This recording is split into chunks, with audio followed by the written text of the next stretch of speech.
I cannot stop thinking of that song. We may never pass this way again.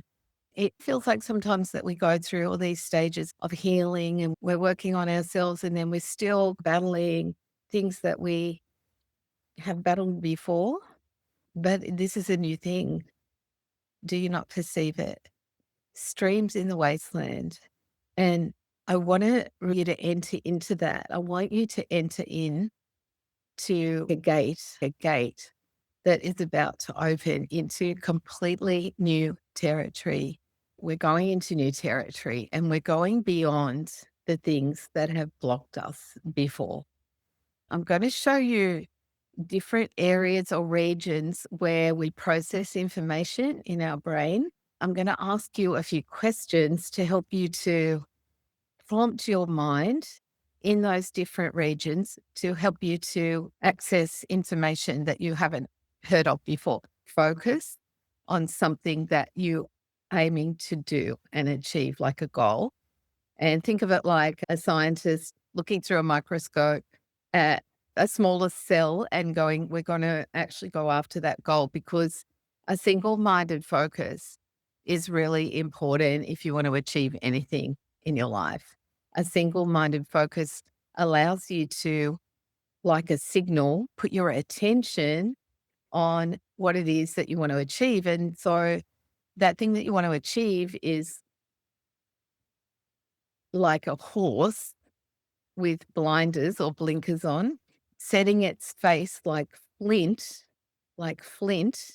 not stopping, not holding back towards the vision, towards the goal, towards the dream that you have in your heart. The goal is bringing the dream into the now. So when you think about that focus, pay attention to what you're paying attention to. And then the second area that I want to share with you, which is in a different region of your mind, is your belief or your worldview or your vision. And that's where your values sit. And so that part of your brain is the future focused. Your worldview and your beliefs are going to dictate the way that you move forward. So, first of all, I want you to just think for a moment of just one goal. Just doesn't matter what it is, just whatever the first thing comes to mind. One goal that you want to achieve, write that down. Don't overthink it. Your subconscious is going to bring up the things that you need to focus on the most. So, trust that. And so, one goal, and then what is one belief that you have about achieving that goal? What is your world view? For example, it might be, I want to make $10 million. If your belief is, well, that's too hard, or how am I going to do it, or I've never made it before, that's your worldview about that goal. And a lot of times we have a positive worldview and we'll have a negative worldview, because our negative worldview is often based on our experiences from the past. Which brings me to the third part, which is our emotions. And that's very tied in with our relationships. Think about that goal. And it's really probably something that you haven't achieved that you want to achieve. And think about your worldview. And now I want you to notice, what's the one feeling that comes up for you when you think about that goal, and think about what you're believing about that goal. And then what is the one feeling? So, for example, if it's related to a financial goal, maybe the feeling is anxiety. Or if it's related to speaking or running a business or doing something that is new that you haven't done before, maybe the feeling that comes up is a sense of shrinking or shame or making yourself small. Sometimes we make ourselves small, and it's usually the child in us that felt intimidated or whatever it was. And I want to say, be bold and don't be ashamed of the gifts that you have. And don't be ashamed of your emotions, because you are self aware, because you are sensitive, you are going to see things emotionally that other people don't see. And in that, sometimes that's confronting for other people. So when I talk about relationships and how they worked out, I had an experience where I thought something was going to come through a partnership. It didn't happen, with people doing some things that were not very nice. And I was shocked. And for a while, I shrunk back because I put it on myself, actually, what had happened, but it wasn't me. It actually wasn't me. It's not always you, right? It's not always you. We're coming into a new time. We may never pass this way again. And this new time is going to bring forth new relationships. So this time today is preparing you in your heart to receive something bigger, to receive something more, to activate inside of you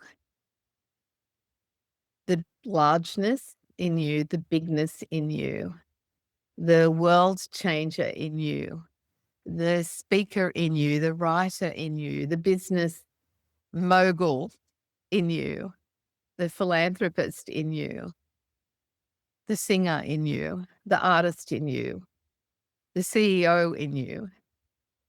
And I'm calling out those things that are within you because we see what we can't see. We speak about things that we can't yet see, and we step into those things.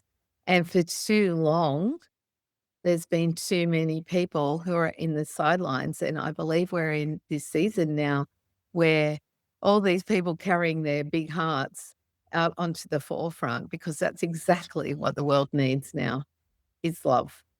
Sweet love. I'm always singing that song. And so the last area is the ability to execute. I speak a lot about being in flow state, and there's neurobiology around that on how do you actually get yourself to do the things that you want to do every day? And how do you get yourself to stop procrastinating? How do you get yourself to stop feeling de-energized or overthinking or stressing or being overwhelmed, which I'm seeing so many people experiencing that right now. And that ability to execute is a skill set, actually a skill set of understanding the flow cycle, understanding how to get into flow, understanding how to renew your body. So there's physiology involved here.